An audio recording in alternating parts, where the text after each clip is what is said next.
saddest day of my life was when my mother's shoes didn't fit me anymore. Hi, my name is Duane Shave.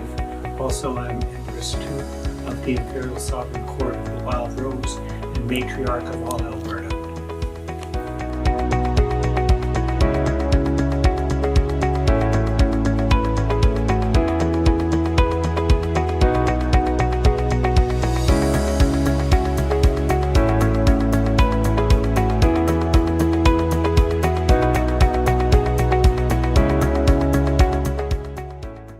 Talk a bit about your family and when you came out.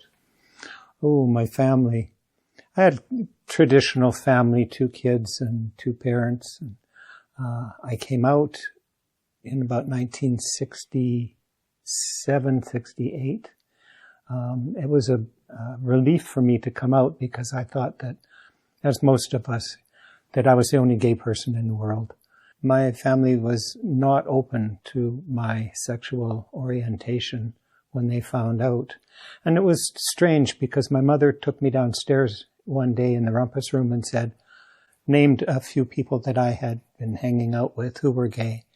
And she wanted to know who they were and what their employment was and things like that. She was quite angry with me.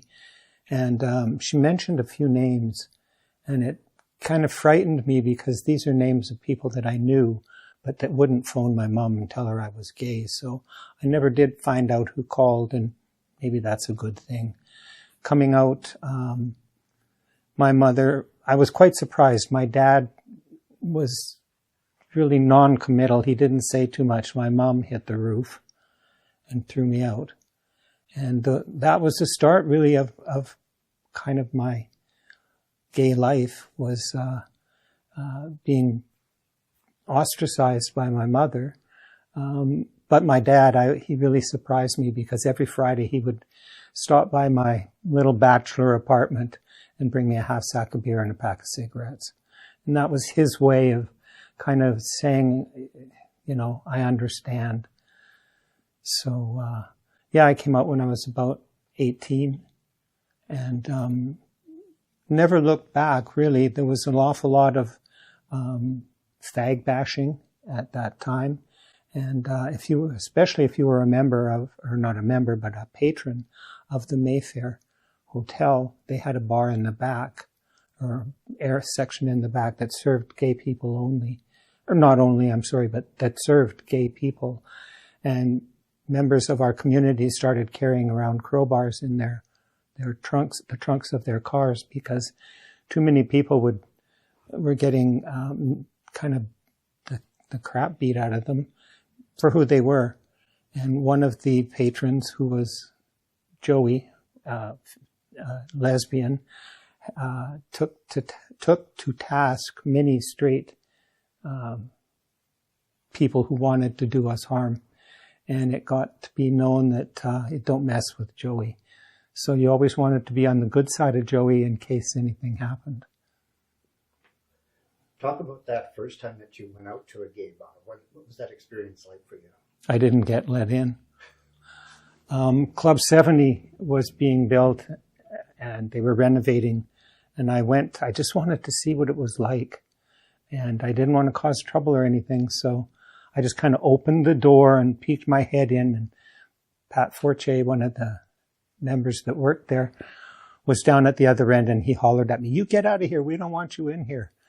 And I understood, but isn't it ironic that same night he tried to pick me up?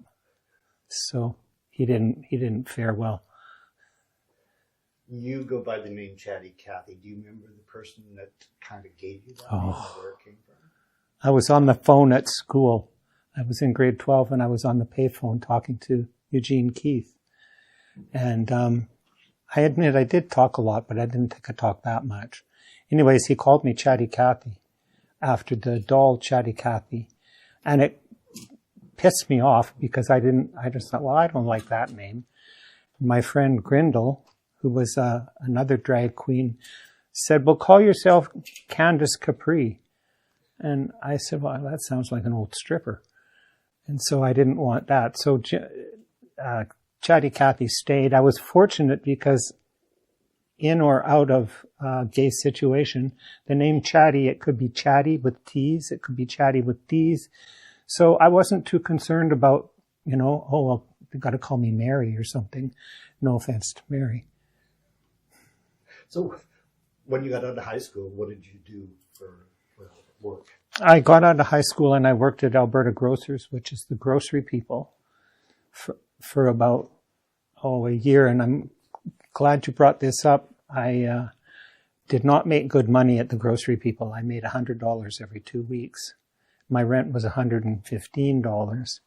And so I had some juggling to do, but as I said, my mother had kind of booted me out.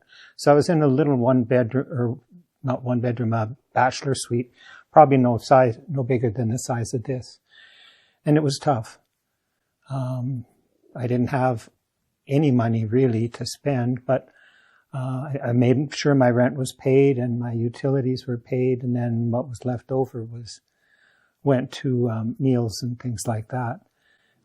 I learned a lot in those years, and then I met up with a fellow who was a hairdresser, and he was an excellent hairdresser. So he and I kind of got together, and he said, well, I need an apprentice. Why don't you apprentice with me? And so I did, and I never looked back. He was just the best teacher that I had for there. And so we opened up a shop called Dijon's, and it was right across from your restaurant, but a few years earlier. And we opened up a shop and did very well, but unfortunately, he was as I say, excellent teacher, but unfortunately he had a drinking problem. And that was his demise, which was very sad because the world was kind of Edmonton was, robbed of a damn good hairstylist. So I did that, and then, what did I do? I apprenticed, and then I went and worked at Eaton's just to get some experience. And from Eaton's I went to Heirloom, which I worked there for 15 years. And we did a good business. You were friends in those early years with a person named Paul Chisholm, who the community might know as Empress I Millie. Can you talk a little bit about how you met Paul? Oh, I had heard about Paul. Paul was a nice fellow. I had heard about him, but some of it was not good. And anyways, I was at a party, much to some people's chagrin, because I was very young. I was at a party, and this person came over and said, I'm Millie. And I wasn't used to men having girls' names. And I said, oh, well, I'm Chatty, because I thought I have to fit in. So that got me in Paul's good graces. He had a little kitten that he was playing with, and he had the kitten in his shirt, and he was wiggling it around. And I said, it looks like you're breastfeeding that cat. Well, he didn't like that, but that endeared me to him. And Millie became kind of the talk of the town in a good way. After she became Empress, she quit her job and became number one. And number one, she always had from a injury, she had her finger crooked, and she was number one. And Millie opened up the King Edward at 11 o'clock and closed the Mayfair at 11 o'clock, 12 hours later. And Millie and I became good friends. Millie, of course, as many people know, was a severe alcoholic and pot smoker. And we did become friends, and used to warm my heart. She would say, you're my bestest friend, Chatty. And it just made me feel good. Millie also was one of the signing members of the Club 70 that was being introduced into our community. And Millie signed, I believe she signed the documents that, and now this, I might be somewhat wrong, but apparently we had the first gay club in North America. And it was because Millie was unabashed and just went forward. And she basically helped us get the clubs, helped them get the Club 70 going. But I'll tell you, when they just lowered the age, I was in there like a dirty shirt, just wanting to see what it was like and things like that. You're known for doing a lot of drag shows over the decades. What was the first drag show that you did and where? First drag show I did was at, it's no longer there. It was a bar called Pegasus. And it was 105th, 106th, I'm not sure. But I did a show there, and it was my first show, and I was, oddly enough, not nervous. I should have been maybe, but I wasn't. And I did a show there, and then I did another one about 2 weeks later there. And then we went to Chez Pierre's. And it wasn't to strip, thank God, but just kind of provide a bit of extra entertainment. And I said to this one girl, I said, "Do the cops come down here?" Because I was worried I was underage. And she said, "Oh, yeah." And I said, "What do I do?" And she said, "Run." So I thought, okay, well, that's pretty good. And it was just a short-term thing, but it sure opened my eyes up to an awful lot of stuff because I was still underage. And then I got kind of, didn't want to do it anymore. Millie wanted to, but I didn't want to. So we kind of left our ways there, and I ended up working, forgetting my stripper history, I ended up working at Heirloom International, because all the while I had been apprenticing, and I ended up working there, and I worked there for 15 years. Reg, the fellow that owned it, was or it still is my best friend. So that was my introduction kind of to shows. That show I did was great, but there were lots of greater shows to come about. Ron and I were in Hello Dolly, which was a production. Oh, the ball was in August, and we started rehearsals in April, I think. And that was just a fun time for all of us. Back in the late 60s and early 70s, and where did you hang out in those days? Cruising? There was cruising. Yes, I did. Basically hung out at the Hill, but that became kind of dangerous too, because straight people found out that it was a gay men hung out around there, so they'd go down and beat the shit out of them.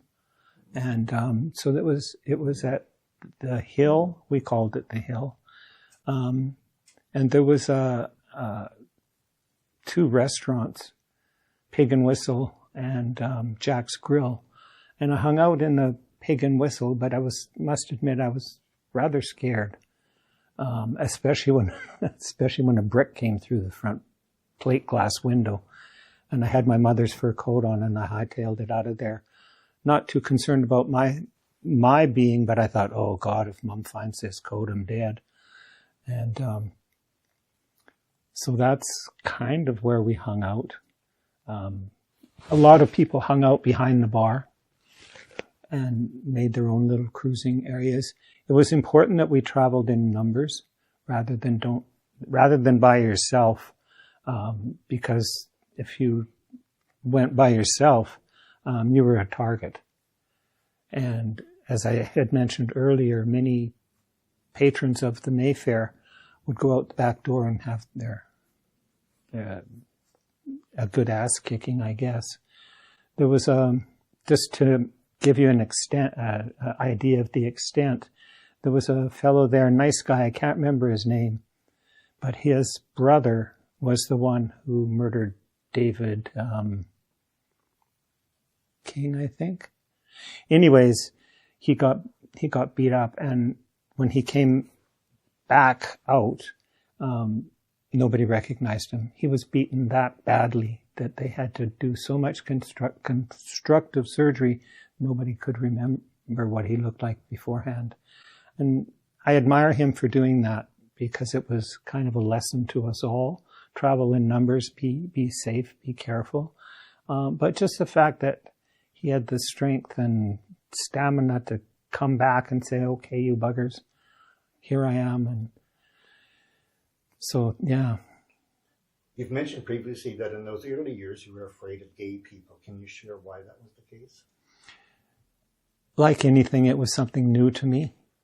And I knew I was gay, but I just felt there's too many people that frighten me. And it was unwarranted. But it was difficult for me to become kind of as open as some of those men were. And sometimes it was easier just to stay in my little bachelor apartment and watch TV. I think I had a TV. You didn't always stay alone in your bachelor apartment. You had several roommates over the years. Can you talk a bit about some of them? I didn't have roommates in my bachelor pad, but I did after that. And one was Bob Pellerin. We were roommates in a one-bedroom apartment for a number of years. And Bob and I worked well together. He was a great companion and pretty good looking too, so that helped. And then there was kind of the talk of the town a bit, and you got some of it. I was Empress, and I was going out with a younger man. How young was he? Well, he was 17, and I was 25. So, and that, he was Scott Reed, John Reed's brother. And of course you had your partner, and we were quite the little foursome until you got mad. You talked a bit about being a hairstylist. What other salons did you work at? I didn't work at any other. I worked, my friend Reg, who owned it, made an offer to me that I took to my dad, and I said, should I take this? And he said, you grab that job. So I started with Reg in 1972, I think. And I never moved. I did well there. I mean, I did very, very well in cutting hair.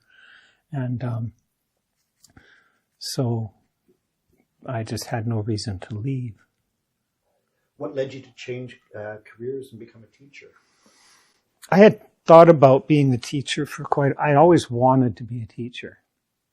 And then I had thought about it when I was working. I was 28, 29, cutting hair behind a chair, and there was no benefits. And I thought, well, I'm going to need benefits, but they didn't offer benefits. So, two of my clients knew that I wanted to look at teaching, and it just so happened, and the U of A only did this once, I ended up getting my Bachelor of Education degree in 22 months of solid university as opposed to 4 years. And so I was very dedicated to that. Can you talk about your experiences in those early years as a teacher at Jasper Place High School, J. Percy Page, and E. Lizard? Yes, it hadn't changed much since I graduated from school in grade 12. There was still the certain hallways belonged to certain groups of people or certain nationalities. And that was okay, but like in my scholastic years, there were some students that were downright mean. I had to call the police, or my principal called the police on one guy because he just made my life so miserable. And the police came and interviewed him or whatever, and the officer said to me, if he even looks at you the wrong way, call us, which was nice to know that I had the support of the school and the staff and things like that. Harry Ainley, I just loved that school. If I wasn't retired, I would still be there today. It was very caring, very warm, and really made me feel good, made me feel welcome in the school. What years was it that you were at Harry Ainley? Because your experiences there were so much different than the early years. I was there from about 19 was worked out to be about 15 years that I was at Harry Ainley, and I got involved with grad, which was a great help because when you're planning a ball, you need direction, and grad gave me the direction to become leader so that all students could graduate within reasonable time and expectations. Were any of your students or fellow teachers aware that you also did drag on the side? Yes. When I was teaching at J. Percy Page, I was teaching cosmetology, and that's, setting hair with rollers and this and that. I had quite a good class, and so they had to learn about wigs.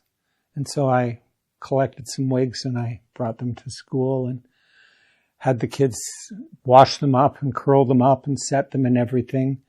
And it was a big help because they were all for me, and I didn't really have the time to kind of do 4 or 5 wigs at a time. So I had my students do it. One girl she kind of looked and she said, who are you doing these wigs for? And I said, church on Saturday night, as a joke. And it became quite the joke because I know she knew they were for me, but she never said anything, thank God. How do you think the students now going to Harry Ainley High School would look at you as a teacher? Do you think that they would appreciate you or? I would hope so. I worked basically with the non-academic students, the industrial ed students shop and things like that. And I was so proud that my grade 12 diploma class all passed. And that was the first time in the history of Harry Ainley that all the students passed that particular course. So that really made me feel proud, and I had an affinity with those kids because I actually was one of them back in school. But of course I skipped for different reasons.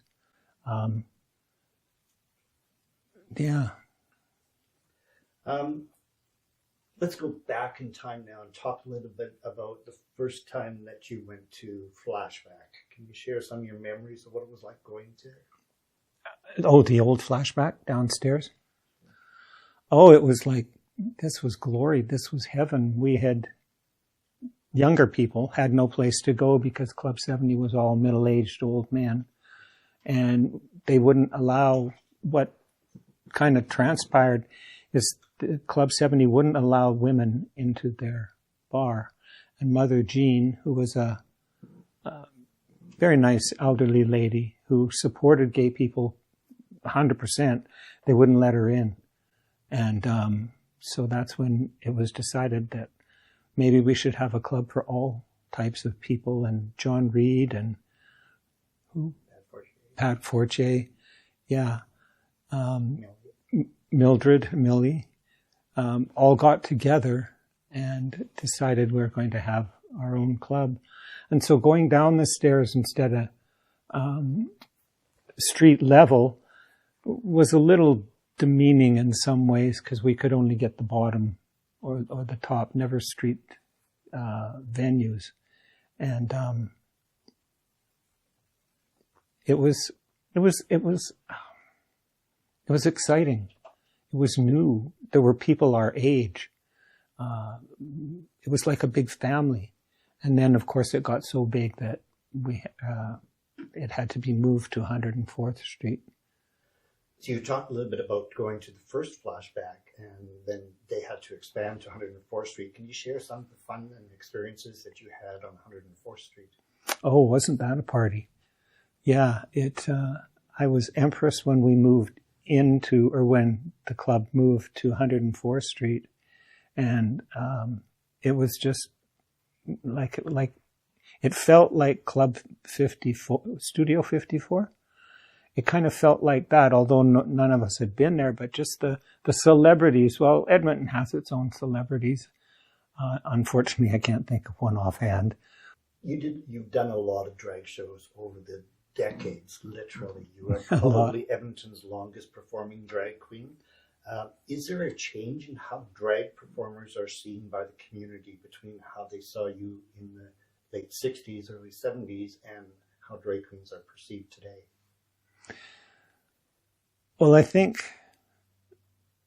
all drag queens need to be recognized and, said thank you to, kind of, for providing us for entertainment.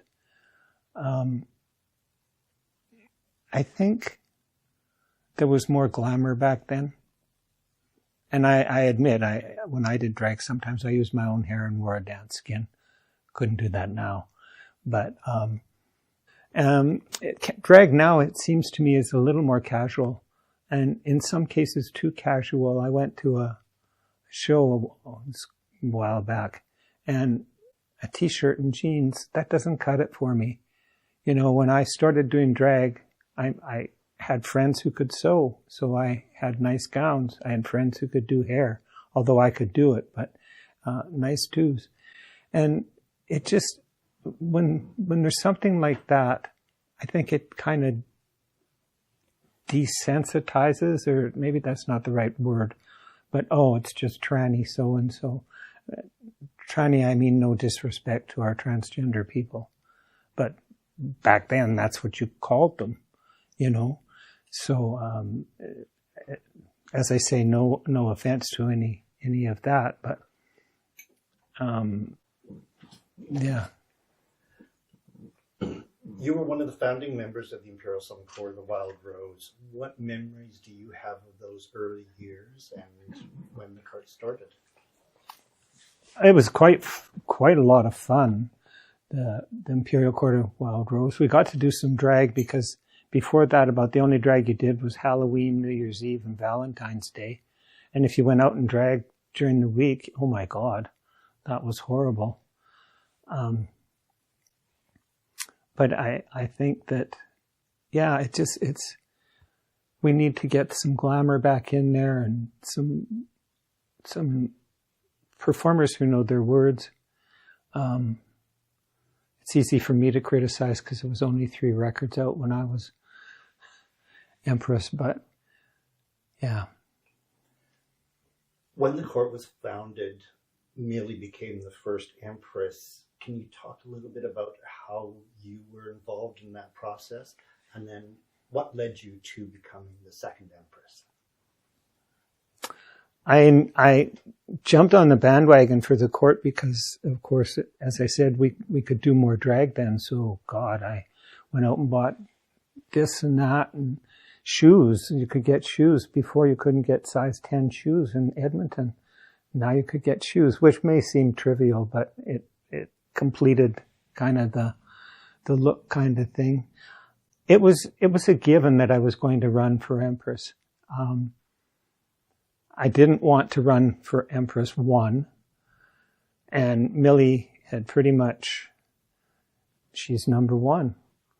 So I campaigned for Millie and helped her out and things like that. And when it was time for her step-down ball, she didn't have a pair of shoes. They didn't make size 10. And she asked to borrow my shoes, so I let her borrow my shoes. And she pissed me off in 2 ways, and that's the only time I've been mad at Millie. She told me before the night was over, she said it was a landslide. And I said, what do you mean? She says, it was a landslide. You got in. And I could have just smacked her. Even today, it makes me angry. Because I said, Millie, I didn't want to know. You shouldn't have told me. And she says, well, I just thought you'd want to know. You'll have a nice evening now. I said, no, I won't. And then secondly, we get up to do the crowning, and she's putting the crown on my head, and I look down. She cut the straps on my shoes. So I was a little miffed about that, but I was just winning overrode the anger that I felt for her. What memorable moments of being Empress II over 5 decades comes to mind? What special moments do you still remember? The time we went to Vancouver, we had just gotten our ball in August, and then we went to Vancouver. There was you, John, myself, That was it, I think. And you and I ended up staying because Dee Dee, Drew, and Flo jumped into our room, and we stayed an extra day and just yacked. And it was our first out of town ball. We didn't know what the hell we were doing, and we had support too. Remember Trixie and Mother Jean and Jack, and so it was that, because I just thought, wow, aren't I something? How has the Imperial Sovereign Court of the Wild Rose impacted your life over the last half century? It's made me a better person, although that took a bit of time, but it made me a better person. And it helped me out so much. As I say, when I was doing the grad at Harry Ainley, we had graduating classes of 700, 800 kids, and to try and coordinate and all that. And my work with the court really helped me put on a pretty good banquet and dance for our graduating people. Also, too, with the help that I was giving some of the industrial ed kids, it helped me in just dealing with people, not being a little more, what's the word? Being a little more sympathetic, because teachers just didn't treat them very well. So I've always maintained that the court has done, I have done very well by the court. You've taken the role of matriarch of the Imperial Sovereign Court of the Wild Rose with respect and devotion. Why have you continued to support the court? Well, they needed some help, some guidance. And we all worked very hard, as you well know, because you're part of it. We all worked very, very hard to, make the court viable, because we certainly had some setbacks in the first few years where we had other issues we had to contend with before we could really start our new reign or our new year. During the year that you were Empress, the Edmonton Journal wrote about coronation, and about 500 homosexuals gathered for this big event. How has the public's perception of the Imperial Sovereign Court of the Wild Rose changed in the last 40, 50 years? Well, I think the fact that scholarships and bursaries and things like that have been introduced, I think that kind of helps. It gives people a chance to kind of find out what the court is about. And we need to help them. I think it's got to come from within. And let's face it, we're old. And they just think, those old buggers, they don't know what they're doing or something. And I take offense to that, because if it wasn't for us old buggers, they would be I don't know where they'd be. Talk a little bit more about how much life has changed for you since you came out in the late 1960s. And if in those early years you ever thought you would see a day when being gay was not a crime. I knew that when they announced that Trudeau had decriminalized homosexuality, I didn't understand it really well, but it seemed to me, I thought, this is something good. This is good for our community. So that's when I kind of thought, oh, just wigs to the wind and kind of enjoy yourself and do what needs to be done in your life and get yourself together, and then we can help others. The Imperial Sovereign Court of the Wild Rose has seen 50 empresses now. What advice would you offer to Empress 51?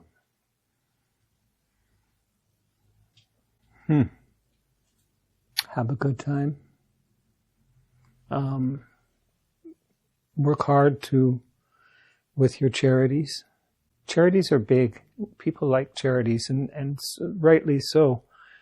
But charities are big, and I was appalled when I heard, and correct me if I'm wrong, that the first charities were to go to Women's Catholic League with breast cancer, and they refused the money. And I thought, well, who's the hypocrite here? You know.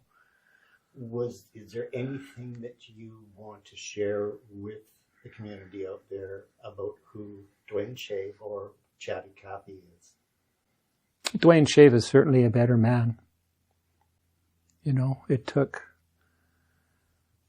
a little while, but I'm a better man, and I'm humbled for people that have helped me.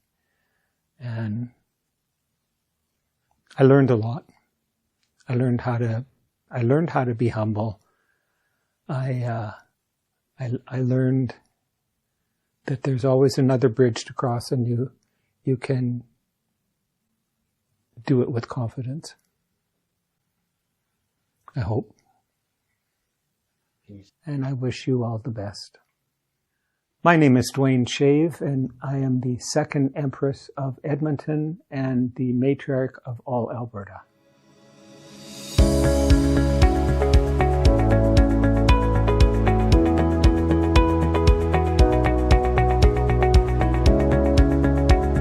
Remember that time?